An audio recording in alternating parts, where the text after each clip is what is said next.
des comptes. En tout cas, son verdict est attendu. Le Premier ministre Ousmane Sonko, en reconnaissant exactement chiffre yi nga xam ni itam jàpp ne da nga ko daal di falsifié nekkoon ñi nga xam ni itam ñoo fi nekkoon si jamono ki nga xam ne moo di Macky Sall. En tout cas, donc un éventuel désaveu de la Cour des comptes pourrait ébranler sa carrière maanaam su Cour des comptes confirmé Macky Sall que ni amul li nga xam ne moo di falsification carrière Ousmane Sonko mun na fa daal di peut-être yàq ko d'après le site Le Quotidien moo si daal di si nu mu gën a yaatoo journal Madiambal Diagne bi daal di jàpp ni avant cette controverse autour des prétendus chiffres manipulés suscite déjà des débats houleux sur les réseaux sociaux. Ce fait que ni Cour des comptes confirmé wul Ousmane Sonko lu nu mel mën na entacher li nga xam ne que moo di sa carrière maanaam mën na koo yàq exactement sur le plan national qu'à l'international ndax déjà ces chiffres font l'objet d'un débat partout à travers le monde concrètement naka na ko daal di jàngatee si toutefois cette décision bu la Cour des comptes défavorable ak kàddu yi nga xam tam Ousmane Sonko yëkkee woon na ko. Oui, mais fan lay yàqee carrière Ousmane Sonko laa xamul parce que quand il dit que la Cour suprême la Cour des comptes bu fekkee confirmé wul les chiffres que ñoom Ousmane Sonko ñu doon joxe mën na yàq carrière. non Sonko moo taxaw si à l'opinion nationale et internationale c'est pas di chiffres yi donc falsifié c'est pas Ousmane Sonko. attends loolu neex naa ko dama expliquer. mais maa laaj man il faut écouter. Fallou. ok dama yaakaar da nga maa laaj question. Tu dois écouter. Allez-y, d'abord. Ousmane Sonko ce qu'il a dit avec son gouvernement avec les quelques ministres ça c'était clair ni que c'est un travail de tout le gouvernement. Il est le premier ministre mais il n'est pas le président de la République. Les chiffres ont été approuvés par toute une équipe là wax mais c'est pas Ousmane Sonko. Pourquoi aujourd'hui quand vous parlez vous dites que Ousmane Sonko la ñu war a yàq carrière am toutefois la Cour des comptes bu confirmer c'est comme si c'est lui qui est le président de la République. Mais Ousmane Sonko n'est pas un ministre des Finances. Ministre des Finances yi ñoo dajaloo def liggéey boobu ñuy liggéey ci fiscalité ak yi chiffres. Mais il faut pas personnaliser le débat oui carrière mën na yàqu Fallou il faut. non Le Quotidien moo xalaat il faut la manipulation aussi. Manipulation boo koy def tamit nay rafet mais boo defee manipulation ba mu ëpp ba manipulation bi ëpp franchement nit ñi dañu xam ni que li ngay def ni c'est de la manipulation.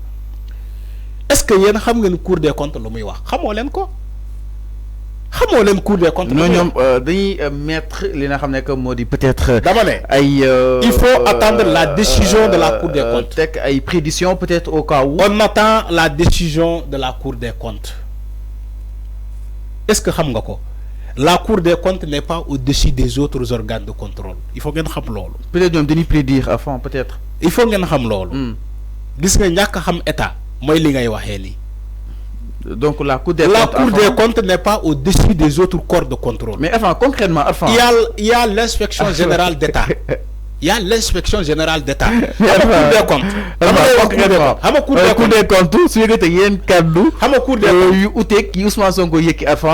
peut-être le risque est peut-être là. Cour des comptes, pour moi, Cour des comptes, ñi ñoko jox dayo bobu. Respect bobu. Mais la Cour des comptes n'est pas au-dessus des autres organes de contrôle. Il faut ngeen xam lolu. Mais surtout ñi ñoko jox ki bobu. Le Cour des comptes OFNAC, IGF, l'inspection générale d'État. Le ben là. Mais ben là, le ben là. OFNAC bi seigne Bassirou Gueye jité. Mais la Cour des comptes n'est pas au-dessus de ces organes de contrôle là. Mais Cour des comptes. Mais moi je sais ñi wax Cour des comptes, tu sais pourquoi? Si mais le dernier mot lui revient. Voilà, ñi ñoko jox respect bobu. Ñoko jox dayo bobu. Ñoko jox dayo bobu.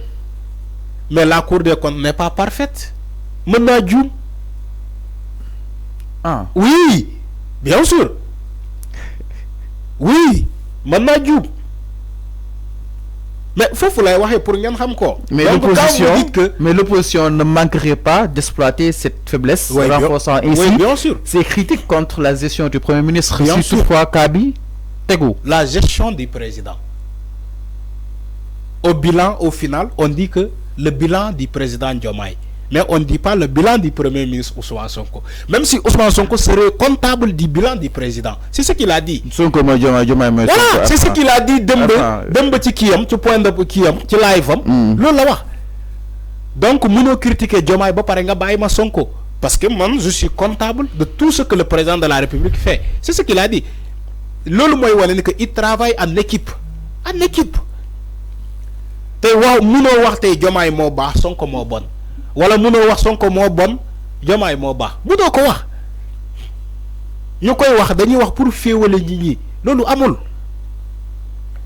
Un décret a été signé par le président de la République lui-même et contresigné par son premier ministre. C'est ça un décret valable.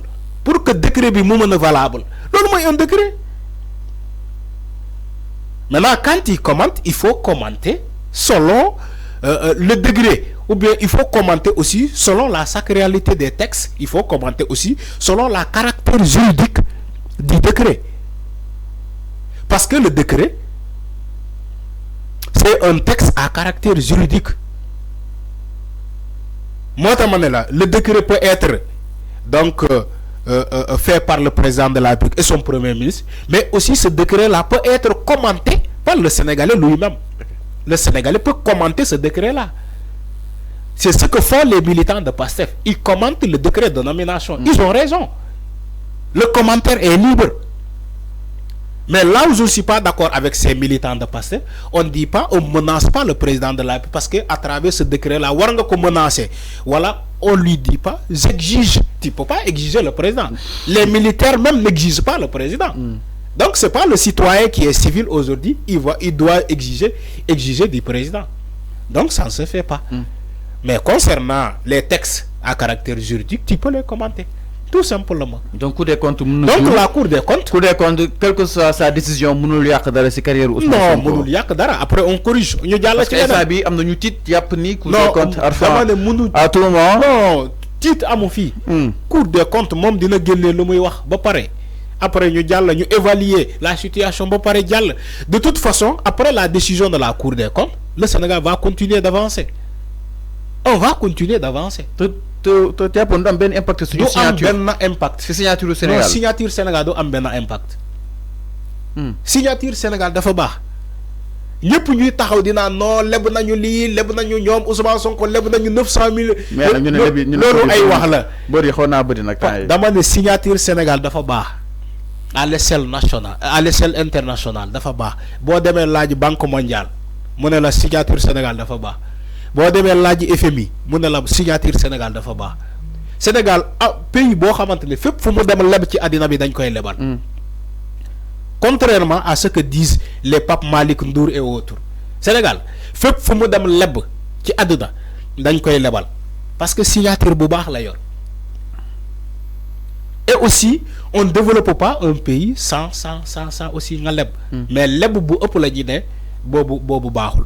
Té aussi il faut réformer le système de l'endettement. Il faut réformer le système de l'endettement. Parce que le système de l'endettement aussi, comme Macky Sall le pays n'avance pas. N'avance pas. C'est clair. Il faut que le Sénégal aussi avance. Le PIB, le taux de revenu d'un Sénégalais aussi, le panier de la ménagère, aussi amdara. C'est clair. Mais pour tabac ay terre, c'est pour le bénéfice de la métropole française.